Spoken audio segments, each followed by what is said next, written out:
Boa noite a todos. Que a doce e serena paz de Jesus acolha cada um de nós nesse momento, nos trazendo paz e serenidade. Queremos dar boa noite a todos que nos assistem pela internet, com a esperança que um dia vocês estejam aqui conosco. Tem alguém vindo pela primeira vez na nossa casa hoje? Então tá bom. Estamos todos juntos aqui, revendo amigos. É muito bom. Passar rapidamente alguns anúncios, lembrando a importância da nossa evangelização de 8 a 13 anos. Se vocês tiverem alguém, por favor, passem a palavra, a importância desse estudo para os nossos jovens, como foi estudado no dia de hoje no Livro dos Espíritos. Relembrando o estudo da Revista Espírita, primeira e terceira, quarta do mês, às 6h15, com a Michele. Então, estão todos convidados. É um curso que pode entrar a qualquer momento, porque não tem uma sequência. É muito bom. E, claro, o nosso Livro dos Espíritos, às 6h30, está num momento muito gostoso. Estamos na pergunta 380, então tem espaço para muito entendimento. Relembrando a importância, gente, dos sócios, né? Para a nossa casa se manter. Não seja a importância que vocês puderem contribuir. O que é importante é a contribuição mensal, que a gente pode exatamente saber com quanto que a gente pode contar. Então, fica aqui as informações. Precisando, fala com a Shelinha.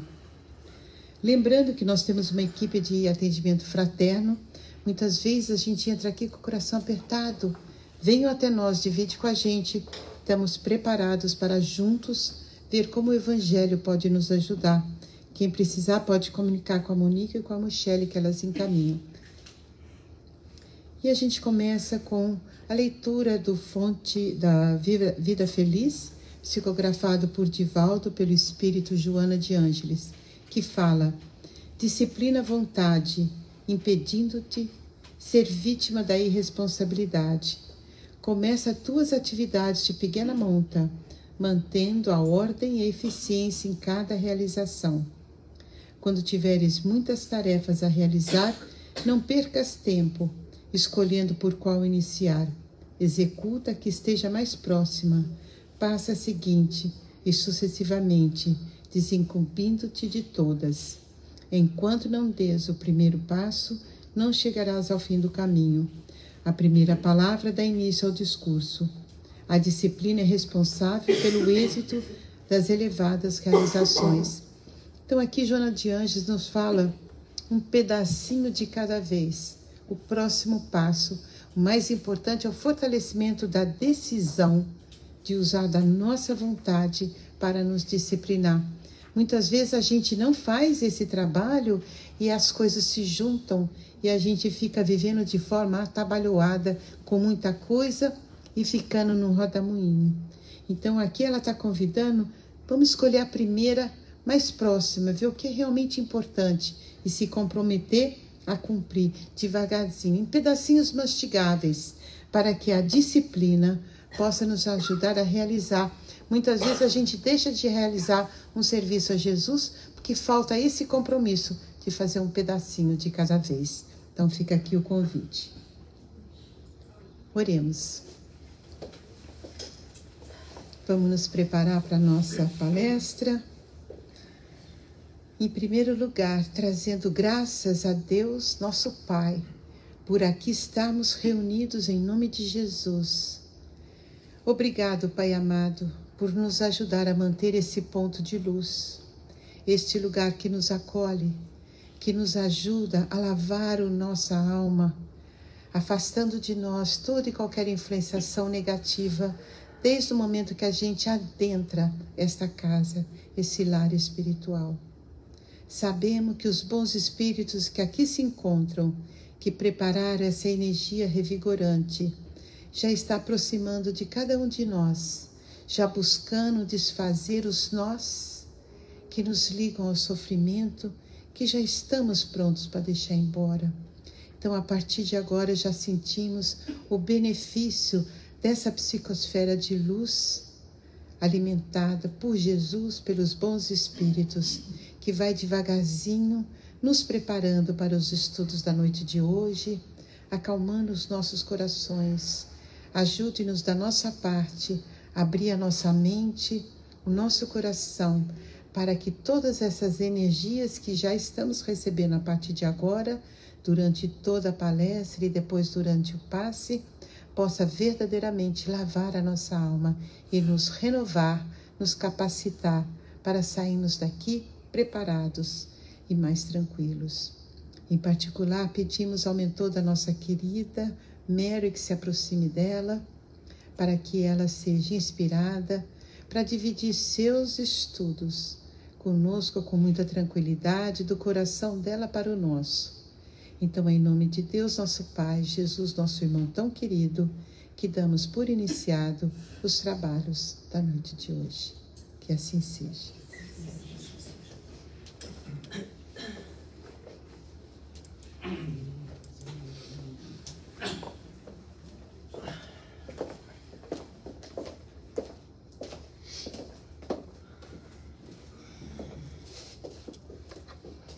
Boa noite a todos. Vou pedir desculpa que estou bem gripada, a voz pode ser que pareça uma tossezinha, mas a gente vai conseguir chegar até o final, se Deus quiser. É com muita alegria que a gente está aqui. Que bom que é só todo mundo conhecido, né? Não tem ninguém novo, então a pressão é um pouquinho menos. Só um minutinho, por favor.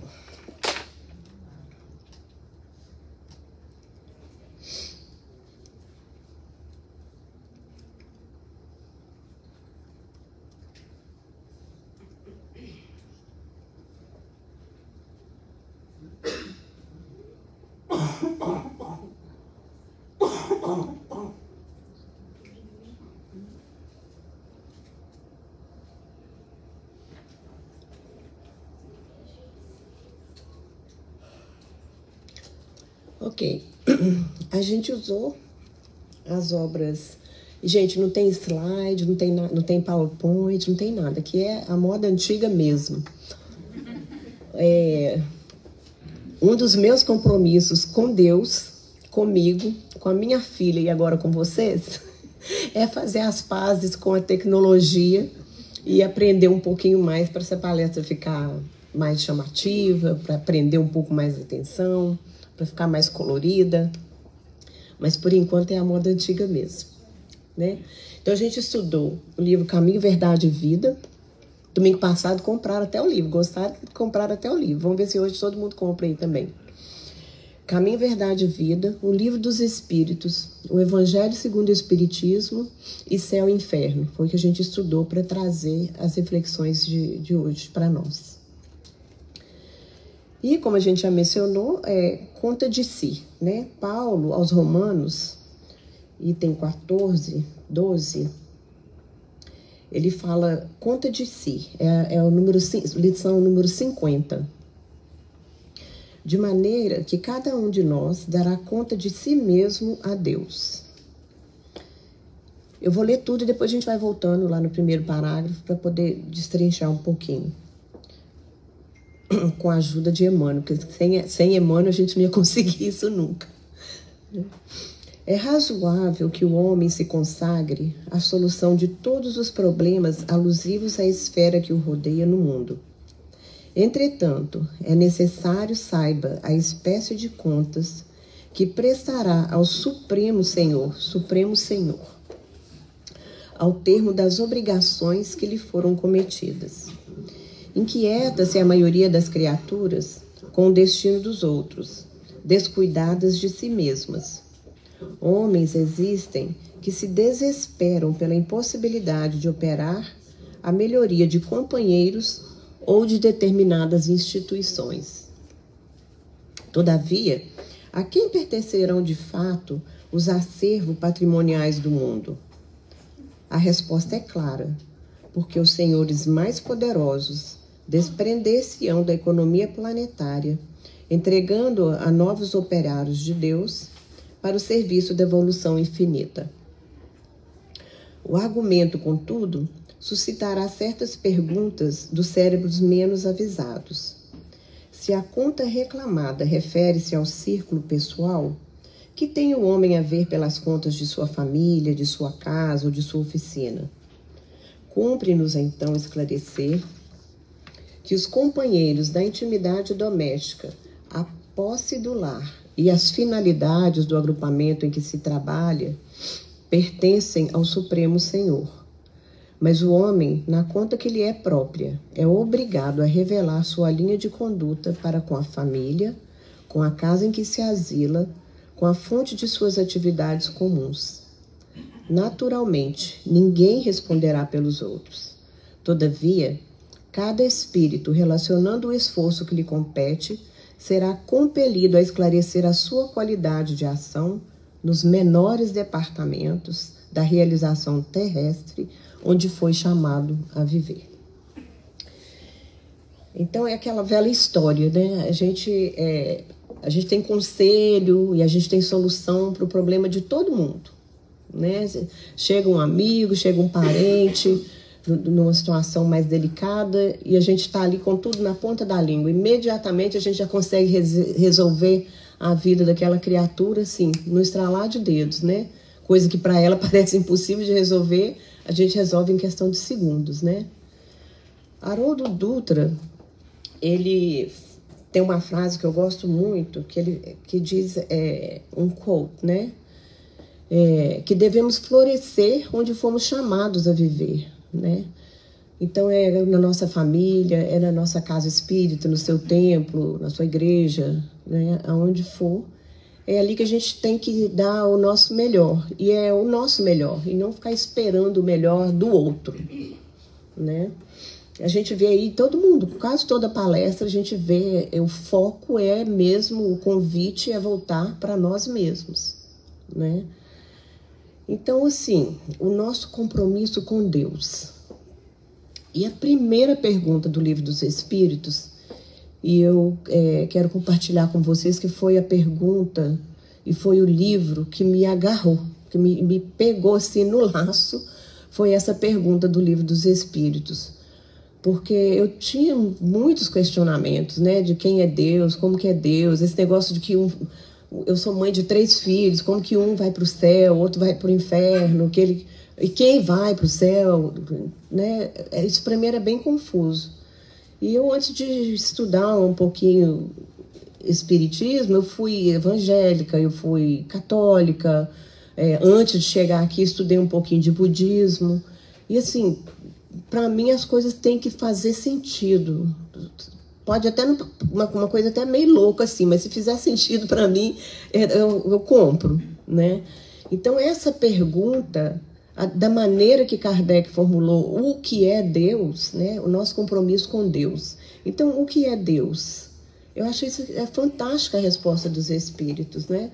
Deus é a inteligência suprema, causa primária de todas as coisas. Inteligência suprema. E lá, a gente aqui já, né, tem um grupinho aqui que a gente até estuda junto o Livro dos Espíritos.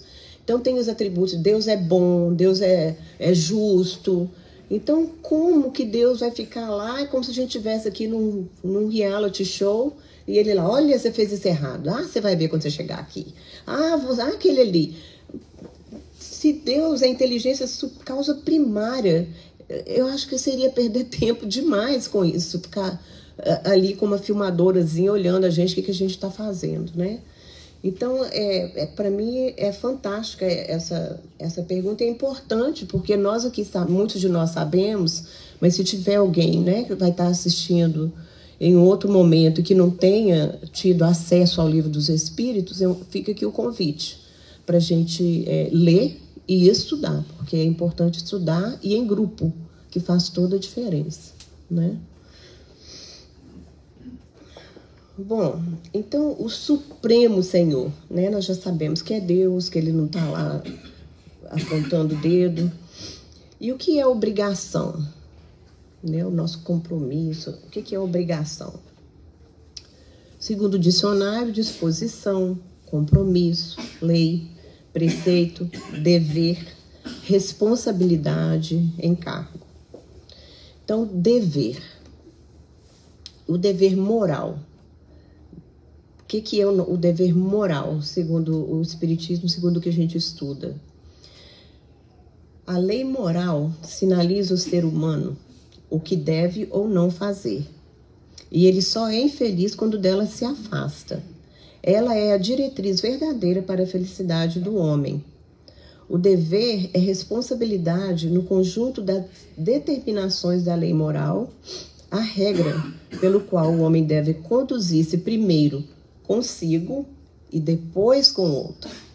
Então, assim, a todo momento, tudo que a gente lê, tudo que a gente olha, o compromisso é conosco, né? Então, esse é o dever moral, né?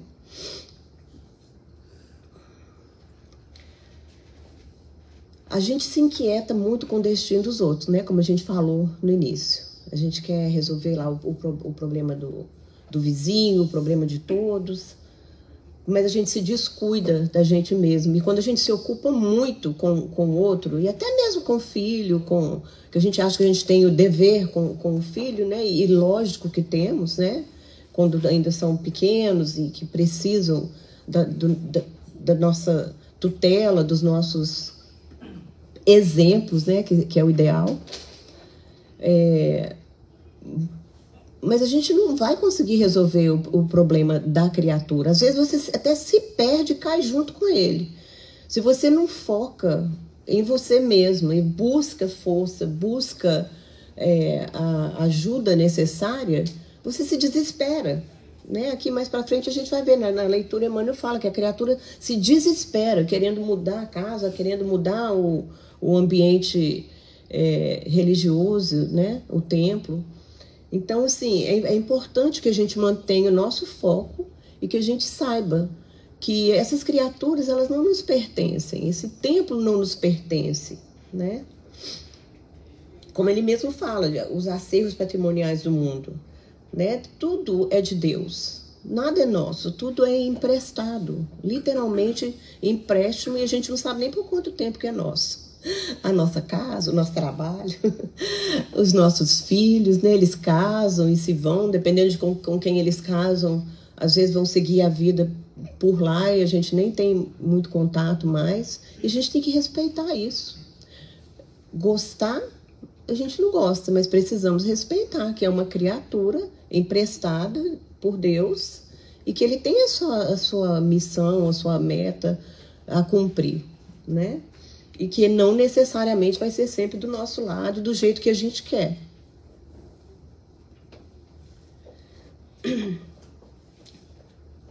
Bom, eu coloquei aqui, gente, para mim, pelo menos, o maior desafio, né, pelo menos para nós, é a família, né? Quem de nós que não tem aquela pessoa delicada na nossa família, né? Às vezes um, até dois, às vezes até mais. Às vezes é a família toda que é uma confusão só, né? É a grande família, né? Mas a gente não está sozinho nisso, né? Os cristãos lá atrás também, todo mundo tinha problema com a família. Jesus teve problema com a família. Os irmãos de Jesus, os irmãos achavam que ele era louco, excêntrico. Nenhum dos irmãos de Jesus concordava com ele, tanto que nenhum deles seguiu, nenhum deles foi discípulo de Jesus, né? E é sabido também que até mesmo Maria não compreendeu por completo a missão do filho, né? Com o tempo, depois compreendeu. Mas então, assim, a família... A gente vê também várias palestras, já vimos vários palestrantes e vamos ver ainda muitos, porque a gente precisa ouvir muito para a gente começar a assimilar e depois para a gente começar a pôr em prática, né? Por isso que Jesus falou 70 vezes 7 o perdão, porque a gente vai no 1, 2, na hora que chega no 70 a gente acostumou com a ideia. Então a repetição é o melhor método para a gente aprender. Por isso que a gente bate sempre nessa tecla aí da família, né? Direto a gente está vendo falar. E como eu disse, vamos ver mais, né? Então, assim, se Jesus teve problemas na família, né? Ele estava lá com os discípulos dele, os irmãos chegaram lá, queriam mandar prender, falando que ele estava louco, né? imagina nós, né? Mas ele é o nosso modelo, ele é o nosso guia. E ele veio como homem para falar para a gente que a gente pode. Porque se não fosse isso, ele teria vindo como um anjo perfeito, né? Ele veio, ele teve medo, ele teve... Tudo isso aí que a gente ia sentir, reuniu ali os 12, todos eles. A gente tem um pouquinho de Mateus, a gente tem um pouquinho de Pedro, um pocão de Pedro, né? De Pedro a gente tem um tantão, porque tretou, a gente quer cortar a orelha, né? E nós temos um pouquinho de todos. Jesus foi muito sábio. Eu fico pensando assim, porque e quanto mais a gente estuda, mais a gente vai aprendendo e parece que assim, as coisas vão caindo, as fichinhas vão caindo, coisa que você não pensava antes, que você não tinha atinado, né? Antes, começa, uau, por isso que Pedro era assim, por isso que Judas era assim. É porque todos nós temos um pouquinho de cada um. Qual de nós nunca traiu? Qual de nós nunca negou, né? Jesus, a nossa crença, né? Eu lembrei até de uma história aqui agora, que não tem muito a ver, mas eu vou contar ela rápida. Porque uma vez eu estava em Belo Horizonte, eu tinha recém-mudado para lá, e eu saí, e para mim a coisa mais normal era ser espírita, porque eu estudei aqui, me tornei espírita aqui. Aí eu saí na rua e perguntei para a moça, falei, só sabe onde tem um centro espírita por aqui? Ela, desconjuro, sai de perto de mim, pelo amor de Deus, o sangue de Jesus tem poder. Eu lembrei porque eu falei de negar a fé, né? Às vezes tem gente que tem vergonha de falar que é espírita.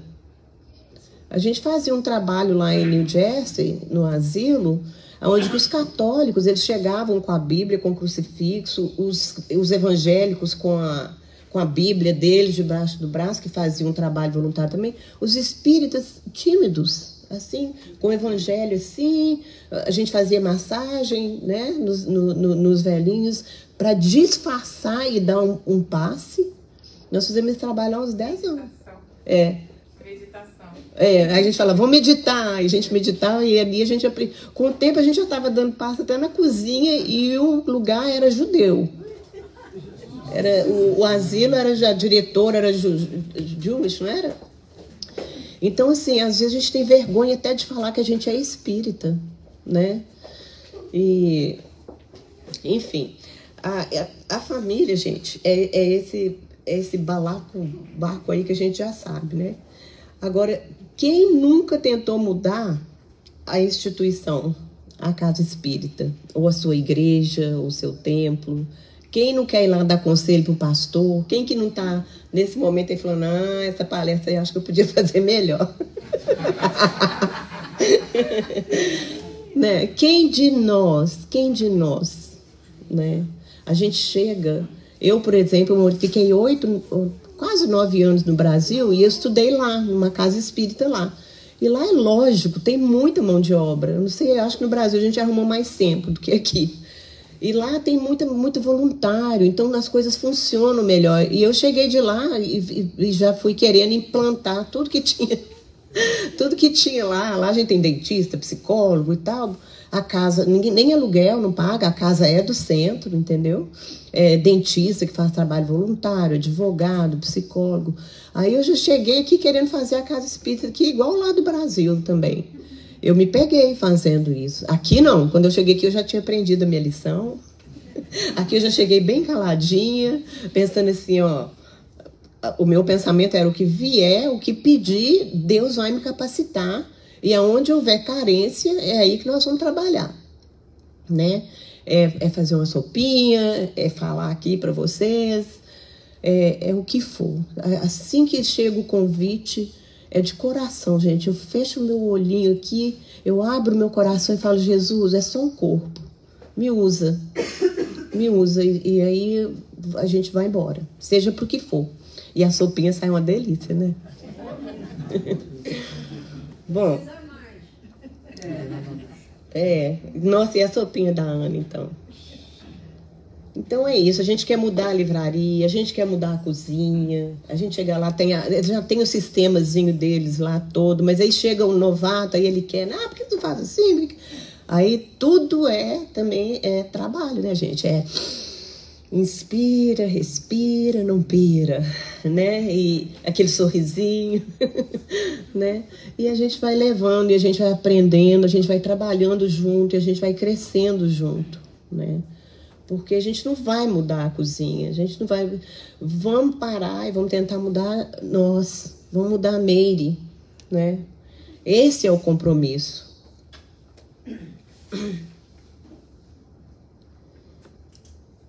E no trabalho? Quem não tem problemas, quem não tem dificuldade no trabalho? Jesus também teve. Conhecendo Pedro como a gente conhece, né? Bem parecido com a gente. Vocês não acham que quando Jesus chegou, ela falou, joga a rede do outro lado, que Pedro olhou para ele e falou assim, quem que é esse carpinteiro querendo me ensinar a pescar? Vai falar que isso não passou pela cabeça de Pedro, né? Mas obedeceu e aí, né? Manda quem pode, obedece quem tem juízo, né? Mas é normal. No trabalho nós vamos ter desafios. Jesus teve desafios do trabalho, o povo vendendo coisa no templo.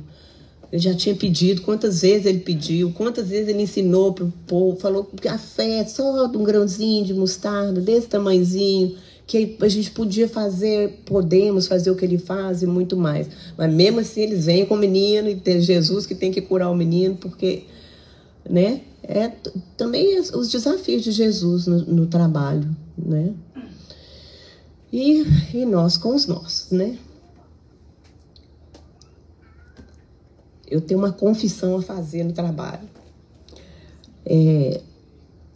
Eu sou responsável, era responsável por cuidar de uma família. E no começo isso foi bem acertado que seria essa família. E foi chegando a secretária, foi chegando não sei quem. E a família foi só aumentando. Eu fui trabalhar para uma família de 4. Quando eu vi já tinha 8. Assim, a secretária fechou o escritório, vieram as secretárias e todo mundo ali, o personal trainer. Quando eu via que aquilo foi... E mais uma dessas criaturas que chegou entendeu que ela tinha que me dar ordens. E eu preciso trabalhar isso em mim. Se você não for meu pai, se você não for meu chefe, não manda em mim. Me pede com educação, com carinho, mas não vem me dar ordens se você...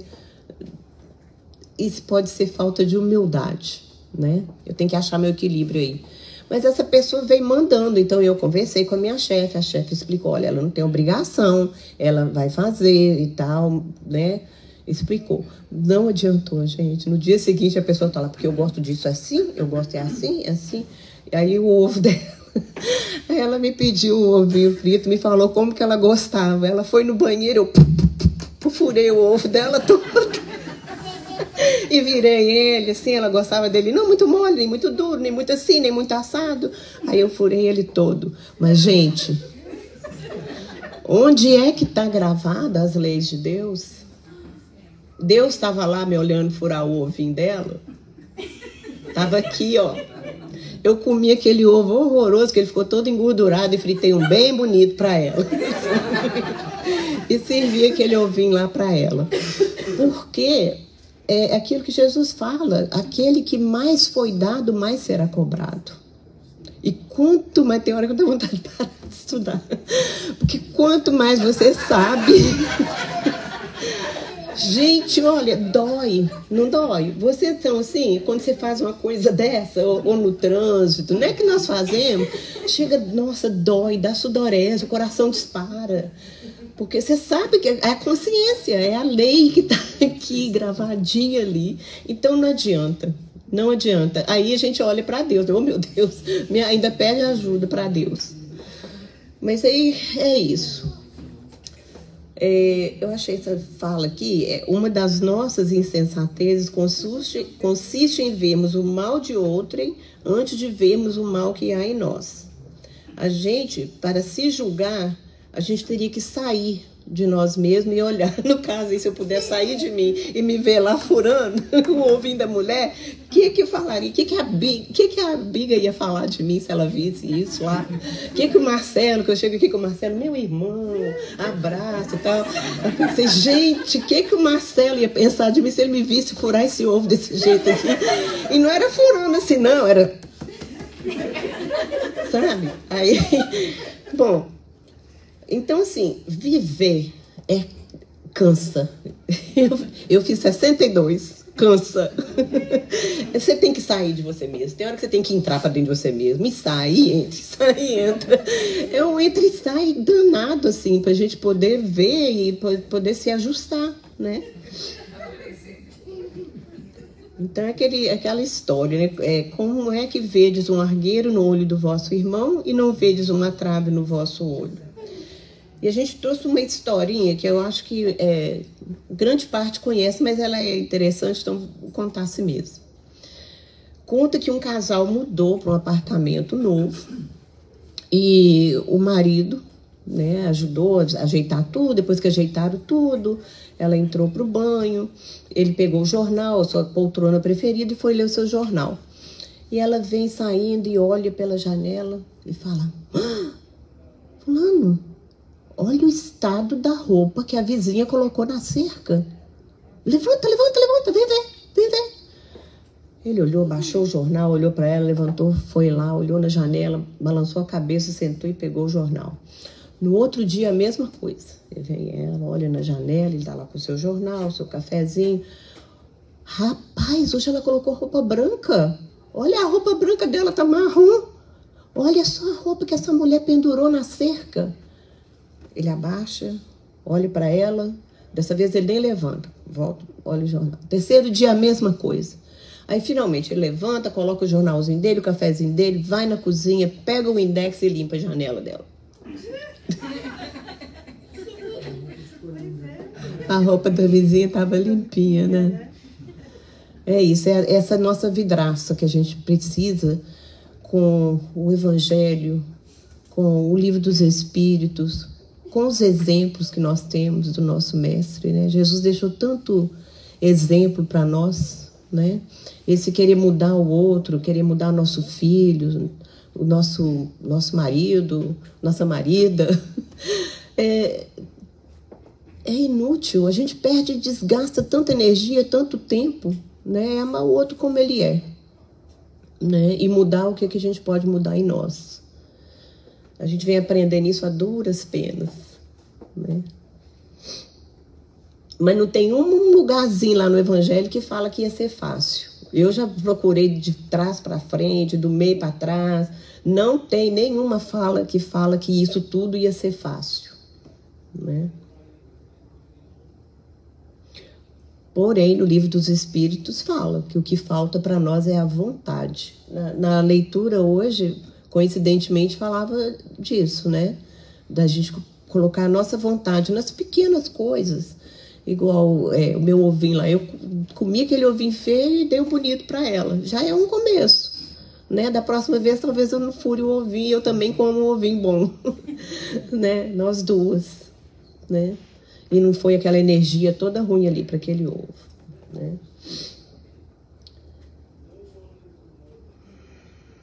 Então, voltando aqui um pouquinho, no livro Céu e Inferno, e eu não sei quem já leu, esse nome sempre me assustou muito, eu custei a ler, agora estamos estudando esse livro, que esse nome é esse Memórias de um Suicida, o título sempre me deu assim, mas é fantástico, e as lições que traz esse livro. E no capítulo 5, número 4, fala assim, a primeira parte do Céu e Inferno. Em cada existência, uma ocasião se depara a alma para dar um passo avante. De sua vontade depende a maior ou a menor extensão desse passo. Franquear muitos degraus ou ficar no mesmo ponto. Neste último caso, passei. E porque cedo ou tarde se impõe sempre o pagamento de suas dívidas, terá de recomeçar nova existência em condições ainda mais penosas, porque a uma nódoa não apagada, ajunta-se outra nódoa.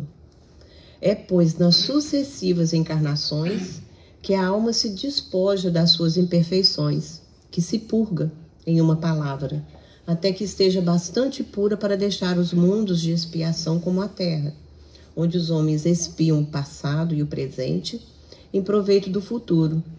Contrariamente, porém, à ideia que dele se faz, depende de cada um prolongar ou abreviar a sua permanência segundo o grau de adiantamento e pureza atingido pelo próprio esforço sobre si mesmo. O livramento se dá não por conclusão de tempo, nem por alheios méritos, mas pelo próprio. Então, ninguém pode fazer isso por nós.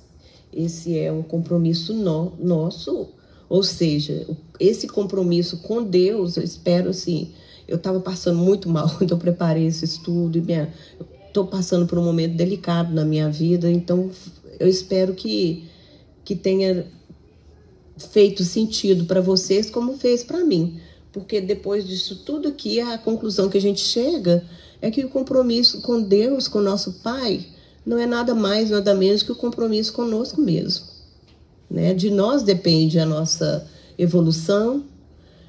A gente já sabe que para trás a gente não volta, né? Mas para que ficar estacionado? Para quê? Por quê? Né? Então, para finalizar, todo mundo assistiu o filme do Divaldo, Mensageiro. Eu queria, quando eu tiver mais high-tech, eu vou trazer tudo assim para vocês. A minha filha vai me ensinar. No final dessa jornada, é a última fala de Joana no filme. No final dessa jornada, quando você olhar para trás, perceberá que as pessoas, os problemas e até mesmo este mundo nunca existiram como você os viu.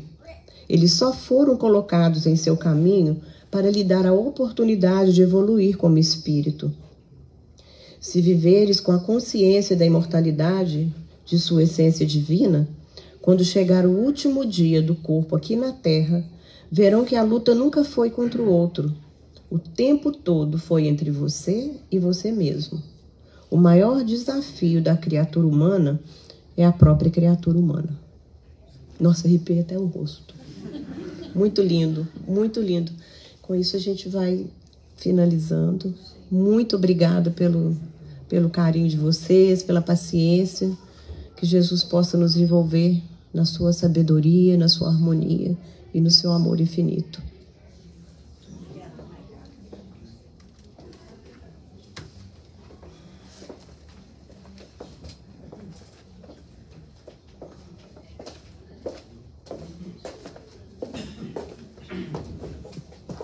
Muito obrigado, querida, por essas palavras, esse incentivo, essa leveza, né? Que a gente tem umas boas risadinhas. É muito gostoso aprender de forma leve.